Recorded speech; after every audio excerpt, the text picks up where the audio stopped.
Hello and welcome to another video. So normally I'm playing some kind of fan game or just some kind of random thing, but a while back, I think back in September, I said that I was going to do some FNAF summaries and I never followed through with it. Well, today is the day I'm finally following through with it. So today we are going to be summarizing FNAF 1. This is essentially going to be kind of a worse version of the first bit of Hyper Droid's FNAF the Supreme Guide. But instead of looking at all the actual gameplay stuff, I want to focus on just the FNAF 1 game and just extracting a bunch of lore out of it. We're gonna just take Freddy Fazbear, we're gonna milk the out of him. And listen to me, you're gonna have to bleep that. I know it's gonna kill you. I know it's gonna kill you. We hate bleeping. We hate bleeping because swearing is fun. Okay, so without any further ado, let's get into this. You are Mike, and this is your first week as the latest recruit for the night shift for Freddy Fazbear's Pizza, a magical place for kids and grown-ups alike, where fantasy and fun come to life. As a night guard, you have to survive from midnight to 6 AM as 4 animatronics try to make their way to your office and jump scare you, resulting in death. These are the classic animatronics: Freddy Fazbear, Bonnie the Bunny, Chica the Chicken, and Foxy the Pirate Fox, along with a secret fifth animatronic, question mark? Golden Freddy. They are possessed by the souls of the victims of the Missing Children Incident, or MCI. We'll touch more on that later, I swear. Now, like I've already said, I'm not going to be going into the actual gameplay mechanics, as this video is more focused on the lore. But if you want to learn more, then Hyper Droid's FNAF the Supreme Guide video is your friend, as I've already mentioned. At the beginning of each night, you receive a pre-recorded message from Phone Guy. We later learn in FNAF the week before is called Ralph. Unfortunately, we hear his death on our night 4, but before he died, he does give us some important lore drops. The most prominent being The Bite of 87. Yeah. It's amazing that the human body can live without the frontal lobe. Whilst we're on the Bite of 87, I want to point out Foxy's seemingly broken jaw, the out of order sign outside of Pirate's Cove, the handprint over Freddy's right eye and his jaw, as well as the rule for safety number 6, don't touch Freddy. Additionally, he gives us an extra clue to how the bite happened as well. They used to be allowed to walk around during the day too, but then there was the Bite of 87. He also informs us that upon discovering damage or death have occurred, a missing person report will be filed within 90 days, or as soon as property and premises have been thoroughly cleaned and bleached and carpets have been replaced, possibly implying that there was a cover-up at some point, perhaps to do with the MCI. Again, we will touch more on the MCI. I swear we will.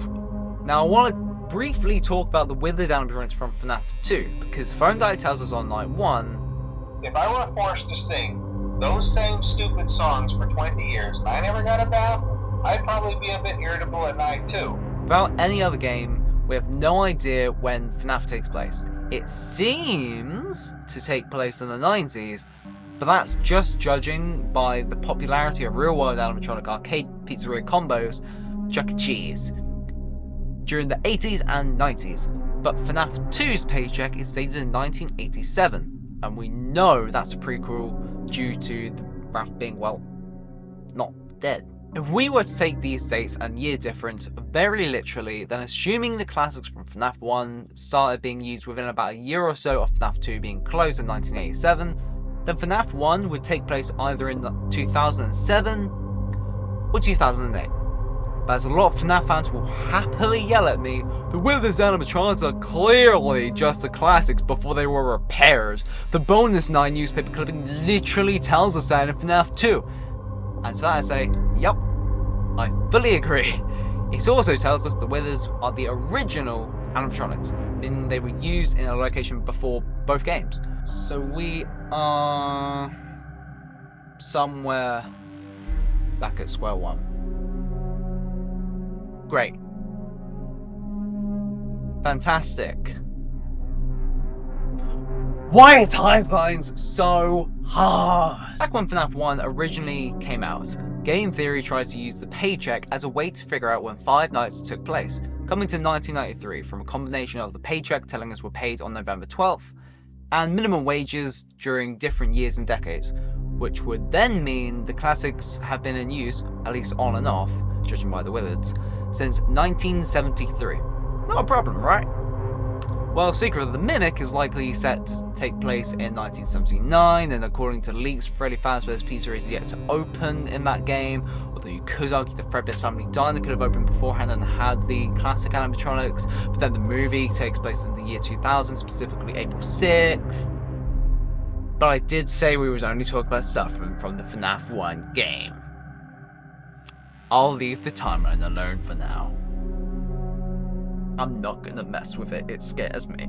Anyways, when Phone Guy warns us about letting the animatronics in the office, he details how we would die, which when comparing this against the death screen in Five Nights 1, is exactly right. Good job, Ralph, you did your research. How do you know this? We know that previous night guys have died on the job. He tells us by not telling us on night 3. Oh, hey, you're doing great. Most people don't last this long. I mean, you know, they usually move on to other things by now. I'm not implying that they died. That's not what I meant. Sounds like something a liar would say. Or someone who knows stuff but Fazbear Entertainment is breathing down his neck so can't say anything against them. Either way, people have absolutely died to the band. So that's all from Ralph, or at least the stuff that I feel could be lore relevant. If there's other stuff that you think I haven't covered that is lore relevant from the FNAF 1 phone calls, do comment what it is, and I will try to remember to say all this stuff in the next video, which will likely be FNAF 2. Also, whilst you're down in the comment section, why not leave a like and subscribe? My normal kind of content is kind of just playing fan games and just genuinely goofing around, but I'm going to try to do a lot more of the summaries. I mean, there is a bunch of books. I have endless content. Thank you, Scott Cawthon, for just releasing so many books and draining my bank account. Let's take a look at the newspaper clippings that can occasionally appear in camera 4B in place of the rules for safety. There's 4 different newspapers that can appear. Kids vanish at local pizzeria, bodies not found. 5 children now reported missing, suspect convicted. Local pizzeria threatened with shutdown over sanitation. And last but not least, local pizzeria said to close by year's end. These detail the MCI and the decline of Freddy's in the aftermath. Told you we'd get to the MCI. We're told that towards the end of opening hours on June 26th, 2 children are lured to a back room by an employee dressed as a cartoon mascot, yet still identified due to the CCTV.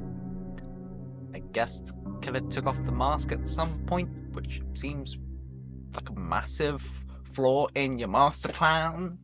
The next morning he gets captured by police, and as the kids just aren't found, they're presumed dead. 5 children are later linked to this incident, and the killer is charged and convicted. Freddy tries to convince families to return in an uphill battle, but gets threatened with being shut down by the health department due to reports of foul odour missing from the animatronics. Police are contacted by parents whose blood and mucus around the eyes and mouth of the animatronics labelled as reanimated carcasses by a parent, all leading Fazbear Entertainment announcing that the pizzeria will be closing by the end of the year. A detail I haven't really seen mentioned in any theories yet is that before the closure of the MCI location there's, I quote, a year-long search for a buyer, but companies seem unwilling to be associated with the company. And I quote. A quote from the CEO implies that they don't have any plans to reopen afterwards. Considering how many games and books there are in this franchise, I think we all know how bull that is. Okay, let's get back to Mike. The paychecks tell us we play as Mike Smith. We survive all 5 nights, come back for a 6th night, confirming we are an absolute dumbass. We come back for a 7th night, but get fired for tampering with the animatronics, general unprofessionalism, and odour. Now I would go into more about Mike and who he might really be, but like I've already said, I want to try to stick to just information from FNAF 1 this video. Don't look at the bit when I was talking about timelines and when this game can take place. But something I can point out about Foul Odor is that seeing we know the animatronics likely have, or at least had, bodies of the missing children in, and as newspaper clippings tell us, stink to high heaven. If you're tampering with the costumes, the smell would likely rub off on you. No. Bad. No dirty minds here. Bad. Bad. Go sit in the corner. Noise up right now. So maybe we don't need sister location to explain this. Time will tell. I want to hopefully come up with a rough timeline at the end of this series of summaries, assuming I remember to continue the series. But as this is the first part, there's not much timeline-wise.